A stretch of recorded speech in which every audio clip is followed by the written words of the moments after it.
Tundukkan kepala dan kita berdoa. Seperti lagu yang kami nyanyikan, ya Tuhan, firman-Mu adalah firman yang hidup dan berkuasa, yang berkuasa mengubah kehidupan banyak orang dari zaman ke zaman.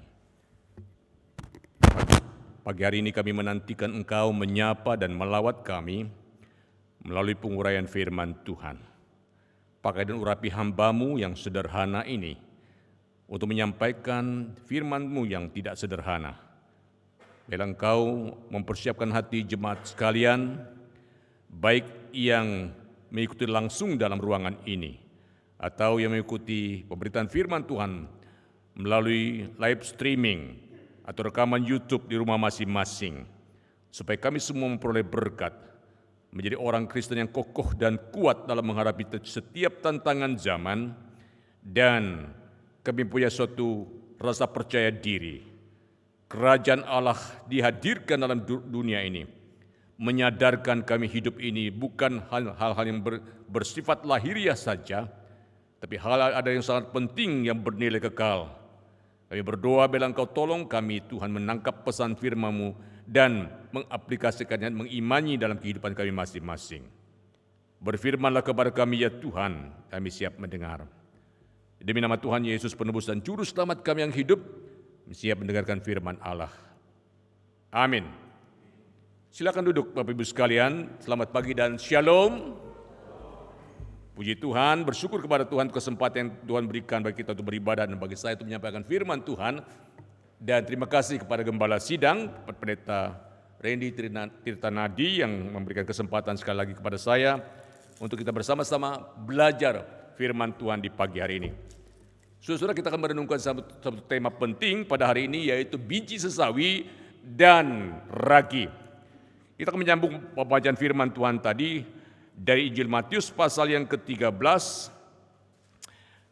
ayat tadi sudah dibacakan ayat 31 dan 32, saya menyambung dari ayat 33 sampai 35. Injil Matius pasal 13 ayat 33 sampai 35, demikian firman Tuhan. Dan ia menceritakan perumpamaan ini juga kepada mereka. Kerajaan Allah itu seumpama ragi yang diambil seorang perempuan, dan diadukkan ke dalam tepung terigu 3 sukat sampai khamir seluruhnya.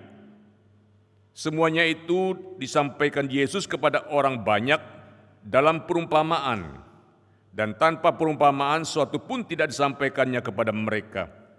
Supaya genaplah firman yang disampaikan oleh Nabi, aku berkata, aku mau membuka mulutku, mengatakan perumpamaan.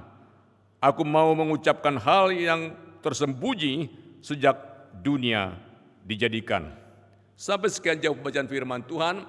Ya, berbahagia adalah orang-orang yang membaca sabda Tuhan dan mengerti apa yang dibaca, dan lebih penting adalah menerapkannya dalam kehidupan sehari-hari.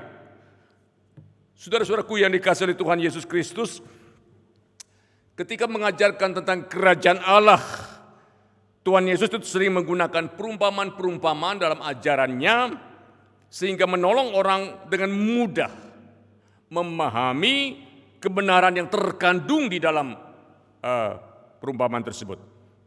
Nah, dalam perikop Alkitab yang kita baca pada hari ini, Bapak Ibu sekalian, Tuhan Yesus memakai perumpamaan biji sesawi dan ragi untuk menjelaskan tentang kerajaan Allah. Nah, sekarang mari kita coba menggali bagian ini, apa maksudnya dan makna biji sesawi dan ragi dalam perumpamaan Tuhan Yesus yang ia sampaikan pada saat ini. Saudaraku sekalian yang dikasihi Tuhan Yesus Kristus, yang pertama adalah perumpamaan tentang biji sesawi. Saudara perhatikan ayat 31 dan 32, apa yang Tuhan Yesus katakan. Yesus membentangkan suatu perumpamaan lain lagi kepada mereka, katanya, hal kerajaan surga itu seumpama biji sesawi yang diambil dan ditaburkan orang di ladang. Memang biji itu yang paling kecil dari segala jenis benih, tetapi apabila sudah tumbuh, sesawi itu lebih besar daripada sayuran yang lain, bahkan menjadi pohon, sehingga burung-burung di udara datang bersarang pada cabang-cabangnya. Saudara-saudara, di kalangan orang-orang Yahudi, Sesawi itu banyak digunakan, dipakai untuk istilah itu menggambarkan sesuatu yang kecil. Namun ketika biji sawi itu yang kecil itu ditanam di dalam tanah, Bapak Ibu sekalian, kemudian bertumbuh suatu tunas, bahkan menjadi pohon sehingga burung-burung bisa bertengger dan membuat sarang di atas cabang-cabang atau pohon-pohon sesawi itu. Kalau saudara ke Israel, saudara tahu apa itu pohon sesawi? Bisa tinggi sampai 3-4 meter, Bapak Ibu sekalian. Itu sesawi ini maksudkan di dalam Alkitab. Bukan sayur sawi, bukan. Tapi pohon sesawi. Nah saudara-saudara, Tuhan Yesus ingin menunjukkan satu kontras antara kecil benih dengan potensi besar pohon itu di kemudian hari. Bahkan burung-burung bisa bertengger hingga membuat sarang di dalam cabang-cabangnya. Dan begitulah cara berkembangnya kerajaan Allah, Bapak Ibu sekalian. Saudara, biji sawi itu memang paling kecil dari segala jenis benih, kata firman Tuhan. Saudara, kerajaan Allah dimulai dari sesuatu yang kecil dalam hati manusia, ya, yang mau menerima firman itu.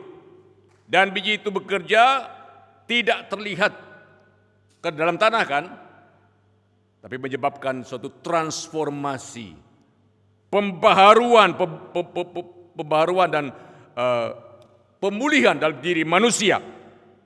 Saudara, kalau kita flashback ke belakang dan memperhatikan sejarah berdirinya kekristenan, maka kita baru mengerti bahwa biji sawi dan pertumbuhannya itu sangat cocok untuk analogi kerajaan Allah. Bila kita membaca kitab suci, ya, kitab-kitab sinoptik maupun kitab Injil Yohanes, Bapak Ibu sekalian, kita mengetahui bahwa kehadiran Kristus itulah perwujudan kerajaan Allah di muka bumi ini.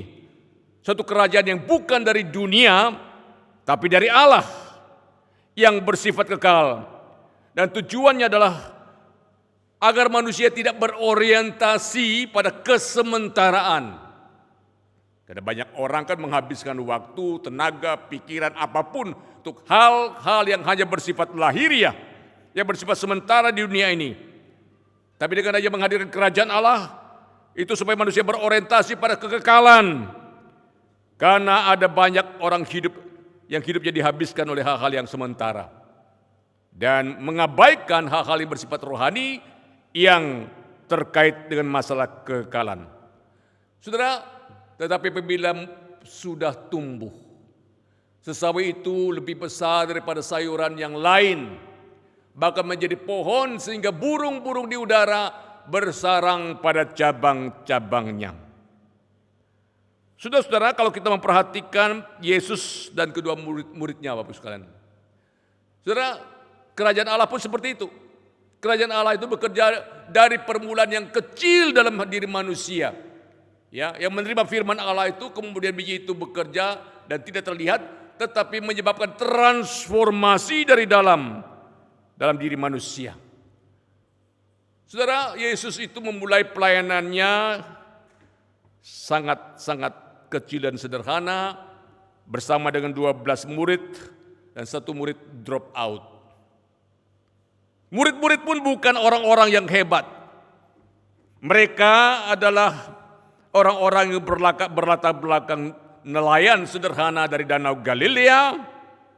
Mereka tidak memiliki dukungan politik, tidak memiliki dukungan militer, tidak memiliki dukungan ekonomi, dan tidak mungkin dari orang-orang sederhana itu bisa menggemparkan dunia sampai hari ini. Namun dari orang-orang kecil yang sederhana itu, Bapak Ibu sekalian, bisa menggoncangkan dunia dengan Injil.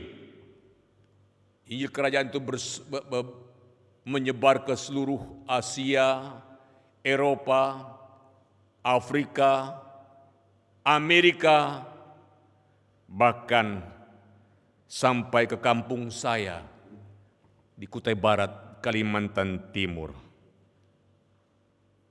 Meskipun pemberitaan kerajaan Allah dimulai dari yang kecil, yang tidak punya pengaruh sebetulnya. Namun ajaibnya, kekristenan itu Bapak Ibu sekalian sudah mendunia. Kalau kita membaca statistik sekarang mencapai kurang lebih hampir 3 miliar orang Kristen di seluruh dunia yang yang percaya pada Tuhan Yesus.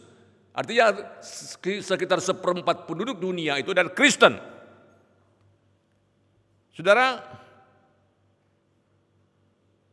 kalau saudara membaca berita, membaca atau menyaksikan YouTube, sungguh-sungguh menggembirakan. Di tengah-tengah tantangan serangan yang begitu hebat kepada kekristenan, penganiayaan di mana-mana, ada saja orang yang bertobat setiap hari di seluruh dunia.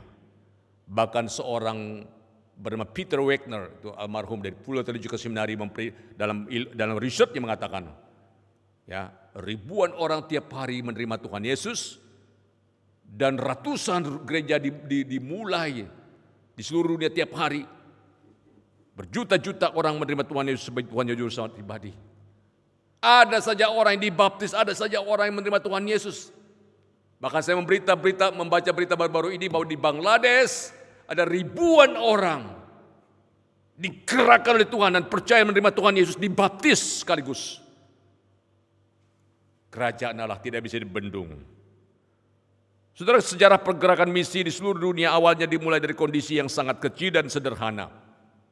Tetapi oleh pertolongan Roh Kudus, makin banyak orang yang menjawab panggilan Tuhan, artinya berkembang, bahkan menjadi besar. Saya teringat sejarah sekolah di mana saya belajar, Seminari Alkitab Asia Tenggara. Saudara, saya melihat berulang kali Pendeta Peter Wongso, mantan rektor saya, menceritakan, sungguh memprihatinkan. Pendeta Dr. Andrew G. datang dari Tiongkok ke Indonesia. Dan dia buat di surat kabar, dibuka Seminari Alkitab Asia Tenggara. Silakan mendaftar. Masuklah itu dalam majalah orang Tionghoa pada waktu itu. Dan satu orang pemuda dari Medan bernama Peter Wongso datang mendaftar. Alamat di mana? Di sini, datang. Ketemu Dr. Andrew G. Di mana kampusnya, Pak? Masih dalam doa. Siapa dosen-dosennya? Masih dalam doa. Siapa mahasiswanya? Berapa banyak? Anda yang pertama. Secara manajemen, leadership, ini gak masuk hitungan. Orang kan kalau mendirikan sesuatu kan harus ada planning yang jelas, budgetnya berapa. Ini semua masih dalam doa. Mulai mereka di suatu gerasi yang sederhana, di Bandung tahun 52, lalu pindah ke saat itu di kampus Malang. Dan Anda tahu saat menjadi seminari yang salah satu yang terbesar untuk seminari Injili di Indonesia sekarang ini. Yang bisa menghasilkan orang seperti Peter Wongso, yang bisa menghasilkan orang seperti Stephen Tong. Dari yang kecil, Tuhan memberkati, menggenapi apa yang firman Tuhan ini katakan. Saya kira kalau saudara belajar sejarah GKRI Kelapa Gading, sama mungkin. Dari Pendeta Dr. Anwari, seorang yang dari agama seberang, masuk STI 3 Batu Malang yang saya tahu. Mungkin saya pernah 2 kali bertemu beliau. Waktu saya masih kecil di Kalimantan Timur, dia ada mission trip ke sana. Waktu saya di Jakarta sebelum meninggal, saya ketemu beliau lagi. Sampai GKRI begitu mentereng, begitu hebat seperti sekarang ini. Dan Tuhan membangkitkan hamba-hamba Tuhan yang berkompeten, yang berbobot, terus melanjutkan pelayanan ini. Ini suatu benih yang dari kecil awalnya. Maka saudara bangga menjadi anggota GKRI Kelapa Gading dan menjadi penerus gereja ini ke depan. Saudara, sekecil apapun pelayanan yang kita lakukan, bila kita menanamkan benih Injil yang murni dengan setia, maka Tuhan sendiri akan menumbuhkan benih itu. Dan dengan kuasa Tuhan, yang kecil itu bertumbuh menjadi besar. Saudara, saya membaca sedikit riwayat hidup dari Dr. Billy Graham. Saya tertarik dengan orang ini. Selalu saya mendengarkan khotbah-khotbahnya yang masih banyak di YouTube sekarang ini. Saudara, siapa ini orang yang hebat sekali? Saudara, Billy Graham ini seorang yang luar biasa dipakai Tuhan. Saudara, pada tahun 1859 sampai 1938 ada seorang guru sekolah minggu yang bernama Ezra Kimball. Ezra Kimball seorang guru sekolah minggu yang sederhana. Di tengah-tengah kelas itu ada seorang murid yang badung, yang nakal sekali. Lari sana, lari sini, ganggu teman, ingus meleleh, kencing sana, kencing sini. Lause-lause yang lain itu bohwat dengan anak ini. Enggak sanggup, ini anak mengganggu aja. Tapi Ezra Kimball telaten menjaga anak ini. Ingus meleleh dia ngelap, ya, kencing sana ke sini dia ngelap. Pokoknya dia tidak memarahi anak ini. Saudara, di kemudian hari dari anak yang nakal itu timbul ternyata seorang pengkhotbah besar. Namanya siapa? D.L. Moody.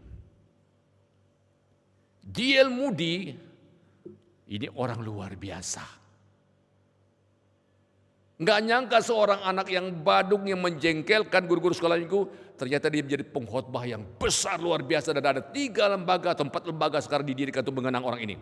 Satu adalah Moody Bible Institute di Chicago, Amerika Serikat. Kedua adalah Moody Press, percetakan Moody yang mencetak buku-buku rohani. Yang ketiga adalah Moody Aviation, sekolah penerbangan Moody melatih pilot-pilot untuk menerbangkan pesawat ke pedalaman-pedalaman untuk memberitakan Injil. Ya, saudara, dan Moody Institute of Science, suatu perguruan tinggi Moody. Itu lembaga-lembaga didirikan untuk mengenang orang besar ini. Orang itu besar ini mengadakan KKR di mana-mana.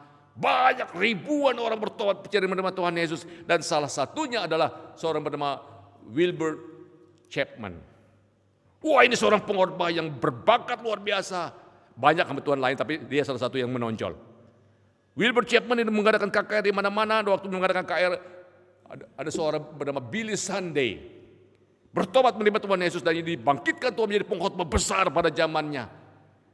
Nah, pada zaman Billy Sunday mengadakan KKR di mana-mana, ternyata banyak orang bertobat menerima Tuhan Yesus dan menyerahkan diri menjadi hamba Tuhan. Dan salah satunya adalah seorang bernama Mordecai Ham. Mordecai Ham juga seorang pengkhotbah terkenal yang luar biasa dipakai Tuhan, diurapi, berjam-jam khotbah, orang masih terpukau dan masih pengen dengar khotbahnya. Dan waktu dia berkhotbah ada seorang pemuda yang bertobat, dan salah satunya adalah Billy Graham. Seorang pemuda yang ganteng, mempersembahkan diri menjadi hamba Tuhan, seorang pemain basket. Dan Billy Graham, kita kenal seorang yang luar biasa dipakai di seluruh dunia, dan kita bisa mendengarkan khotbah-khotbahnya hari ini banyak di YouTube. Seorang yang umurnya 100 tahun. Lahir tahun 1918, meninggal tahun 2018 yang lalu. Dari benih yang kecil seorang bernama Ezra Kimball, guru sekolah minggu. Ada mata rantai yang Tuhan taruh. Dan kita ini masuk mata rantai di mana? Makanya kalau ada orang bertobat percaya menerima Tuhan Yesus, Bapak Ibu sekalian, tidak ada orang mengatakan itu hasil saya, enggak ada. Ada banyak orang yang sudah menabur, dan menabur. Kita mungkin rantai keberapa saja. Demikian kita tidak bisa menerima kredit. Kredit itu hanya bagi Tuhan. Memanggil dan menyelamatkan orang dan memilih orang sebagai alat di dalam tangannya. Saudara, biji itu kecil. Ditanam, bertumbuh menjadi pohon yang besar. Lalu burung-burung bertengger di atas dahan. Kalau membaca komentari, burung-burung itu apa? Ia menggambarkan banyak orang di seluruh dunia tertarik kepada Yesus. Percaya kepada Yesus sebagai Tuhan dan Juru Selamat pribadi mereka. Saudara, yang kedua, kerajaan Allah itu seperti ragi. Dan ia berkata lagi, Dengan apakah aku akan mengumpamakan kerajaan Allah? Ia seumpama ragi yang diambil seorang perempuan dan diadukkan ke dalam tepung terigu 3 sukat sampai khamir seluruhnya. Saudara-saudara, ragi adalah semacam benda yang sering dipakai perempuan di Palestina untuk membuat roti. Indonesia juga kali ya. Demikian juga orang-orang kita juga sering pakai ragi supaya membuat roti itu berkembang dengan baik. Nah, di sana dikatakan Bapak Ibu sekalian, di mana dikatakan bahwa ia memasukkan sedikit ragi ke dalam 3 sukat tepung. 1 sukat itu adalah 12 liter. 3 sukat berarti 36 liter. Ragi kecil, tepung yang banyak, 36 liter. Dan tepung itu bisa menjadi mengembang. Gara-gara ragi yang kecil itu. Ragi yang sedikit itu mempengaruhi seluruh tepung yang ada sehingga bisa berkembang dan jadi roti yang enak dipakai. Demikian pula halnya kerajaan surga. Ini yang Tuhan Yesus maksudkan. Sekalipun pemberitaannya dimulai dari sesuatu yang kecil, sama seperti yang sesawi tadi.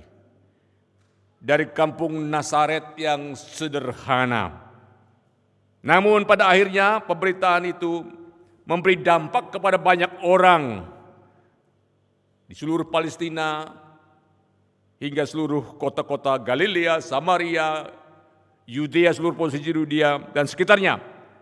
Pemberitaan tentang kerajaan Allah itu telah membawa pertobatan kepada banyak orang.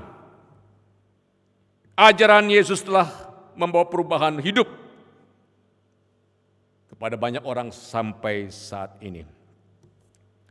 Artinya apa? Dampak Injil itu bukan sekedar kuantitas jumlahnya ataupun skopnya, teritorianya melebar luas.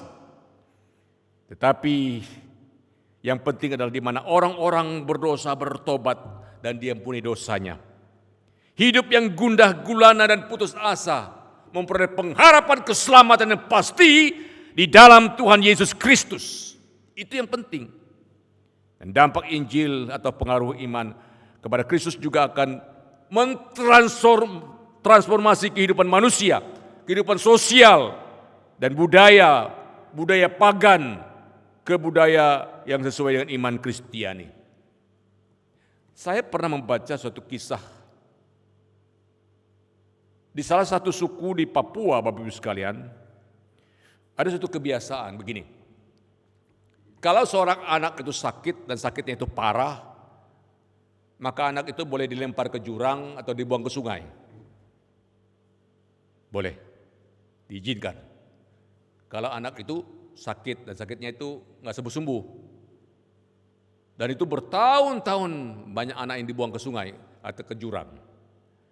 Setelah misionaris masuk ke daerah itu, memberitakan Injil, memberitahukan tentang budaya yang baik, bagaimana mencintai manusia, menghargai manusia. Kebiasaan itu sudah ditinggalkan. Dan tidak pernah ada lagi orang-orang yang membuang anak walaupun sakit. Misionaris itu ada yang dokter, ada yang perawat, mengobati sampai sembuh. Dan itu merubah paradigma mereka. Oh begini kah? Di mana Injil masuk, di situ pasti membuat transformasi dalam kehidupan sosial. Saudaraku sekalian, Injil selalu membawa pertobatan, bahwa perubahan dalam kehidupan manusia yang menerimanya. Beberapa waktu yang lalu ada seorang PSK dari Pasar Baru. PSK di Pasar Baru menyetel lagu yang dinyanyikan oleh kawan saya, seorang artis bernama Thalita Doodo yang sering ikut saya KKR kemana-mana sampai ke luar negeri. Dia menyetel lagu itu, dia seorang PSK. Hidupnya putus asa. Dia tidak pernah mendapatkan kebahagiaan. Dia simak betul-betul sair lagu itu. Saya coba menyanyikan begini lagunya. Ku pandang hari esok dengan segala harapan, dan ku takkan takut menghadapi hidup ini. Sebab ku tahu hari esok ada dalam tangannya. Yesus menjamin bagi yang mau percaya. Haleluya, haleluya. Yesus sumber pengharapanku. Haleluya, haleluya. Mulia dan agung kasih-Nya. Dan meneteskan air mata. Oh, Roh Kudus memakai lagu itu Bapak Ibu sekalian, menyentuh hatinya. Dia bertobat. Ternyata ada pengharapan. Ada hari esok yang penuh harapan bagi orang yang mau percaya dan menerima Tuhan Yesus. Itu nyata. Injil mentransformasi kehidupan manusia. Kalau perumpamaan biji sawi itu berbicara tentang pengembangan kerajaan Allah secara ekspansi, secara teritorial mencakup beberapa wilayah seluruh dunia. Sedangkan perumpamaan tentang ragi itu berbicara tentang pengaruh Injil yang merubah hidup.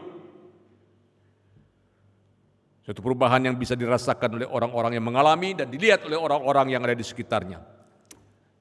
Saudara, seperti ragi yang sedikit namun bisa membuat tepung yang 36 liter itu menjadi khamir, berkembang. Yang siap dimakan. Demikian juga Injil Kerajaan itu berpenetrasi, masuk dalam kehidupan manusia, membawa perubahan hidup yang signifikan.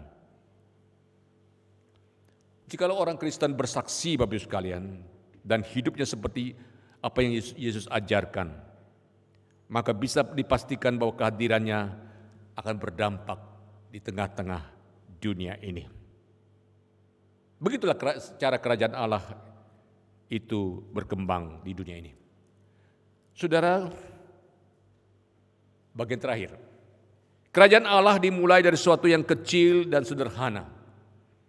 Tetapi dari seorang anak tukang kayu dari Nazaret dengan 12 murid yang sederhana yang tidak punya kekuatan apa-apa. Namun orang-orang yang menerima kerajaan Allah itu kemudian menyebarkan benih itu ke berbagai tempat. Benih yang kecil itu kemudian bertumbuh dan berbuah ke seluruh penjuru dunia. Dan dampaknya adalah banyak orang hidupnya diubahkan. Dari orang yang dikuasai dosa menjadi orang yang dimerdekakan di dalam Kristus. Dari orang yang berjalan menuju kepada kebinasan yang kekal, menjadi orang memiliki pengharapan, keselamatan di dalam kekekalan. Dari kebenaran yang tentang perumpamaan biji sawi dan ragi ini Bapak Ibu sekalian, apakah aplikasi praktis untuk kehidupan kita sebagai orang percaya?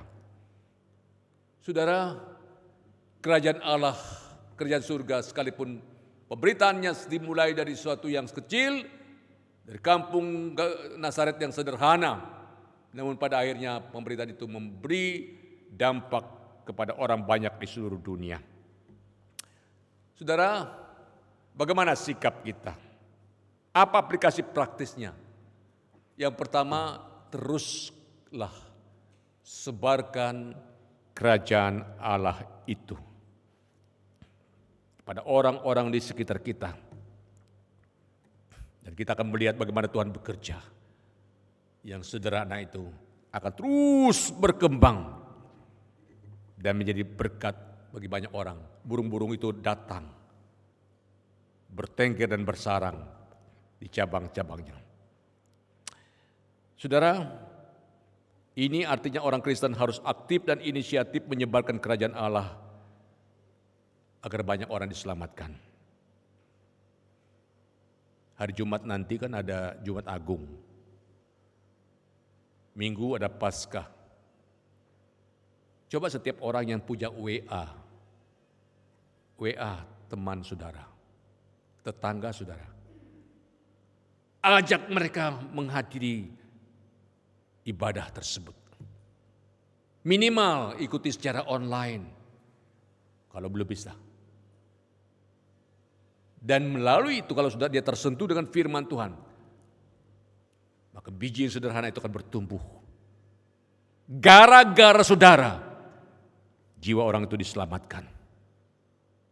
Jangan sampai Jumat Agung, Paskah berlalu dengan rutin saja. Bertekad, saya harus bawa jiwa tahun ini. Agar mereka mendengar bagaimana Yesus menderita di kayu salib, berkorban bagi kita dan bangkit pada hari yang ketiga. Dan dalam tangannya tergantung keselamatan umat manusia. Urusan menyelamatkan orang bukan urusan kita, urusan Tuhan. Bagian kita teruslah menabur, teruslah melayani. Bulan Mei tahun 2000 saya KKR di Lampung, Bapak Ibu sekalian. Waktu saya KKR itu, waktu altar call ada banyak orang maju ke depan, bertobat dan percaya Tuhan Yesus. Dan satu dari yang maju ke depan itu seorang pemuda. Hidupnya rusak, tapi dia disadarkan oleh Tuhan, dia mau bertobat, kembali kepada Tuhan, hidup benar di hadapan Tuhan. Lalu tahun 2001 saya mengadakan KKR lagi di Bengkulu, 1 tahun kemudian, bulan Februari. Setelah saya mengadakan altar call, ada banyak orang juga yang maju ke depan, mengambil keputusan, dan salah satunya juga pemuda tadi, hadir lagi di Bengkulu. Tapi keputusan diambil pada waktu itu beda. Bukan bertobat terima Tuhan Yesus, tapi mempersembahkan diri menjadi hamba Tuhan. Hingga cerita, dia berkomitmen, akhirnya dia masuk STI 3 Batu Malang, dan selesai.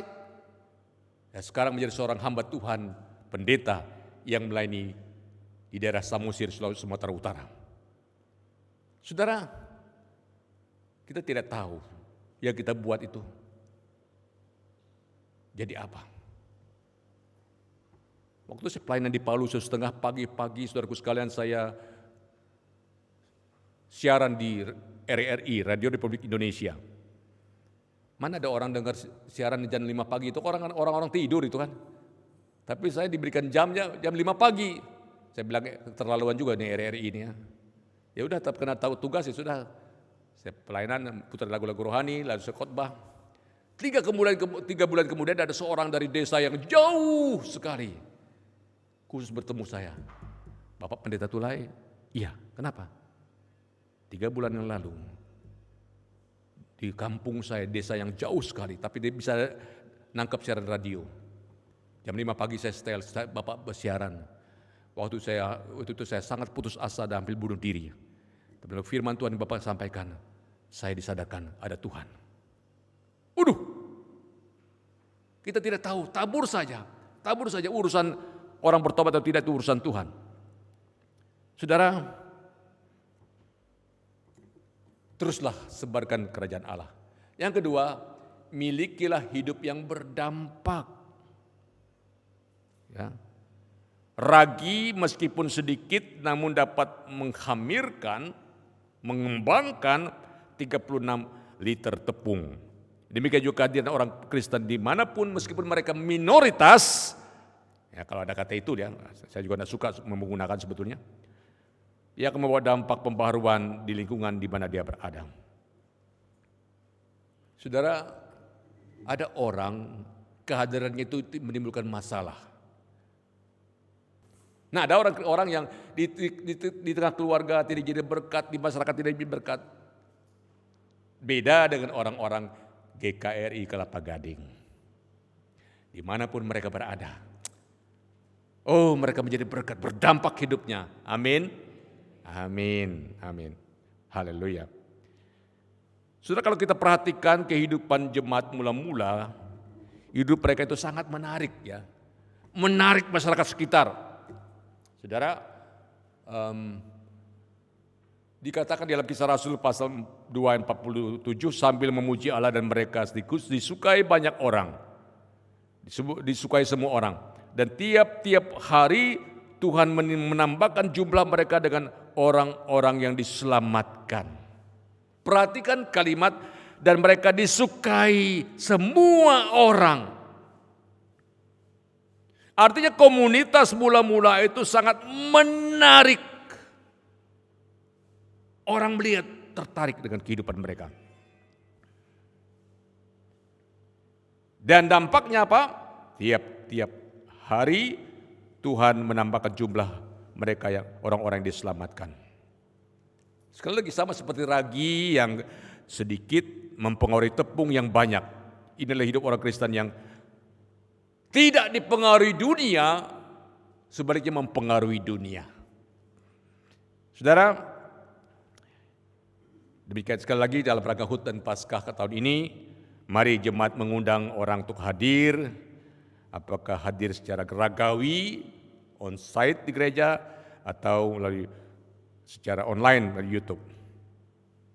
Saudara, sekali lagi lakukan hal yang sederhana. Saya ini orang yang gaptek, Bapak Ibu sekalian. Orang lain main YouTube segala macam.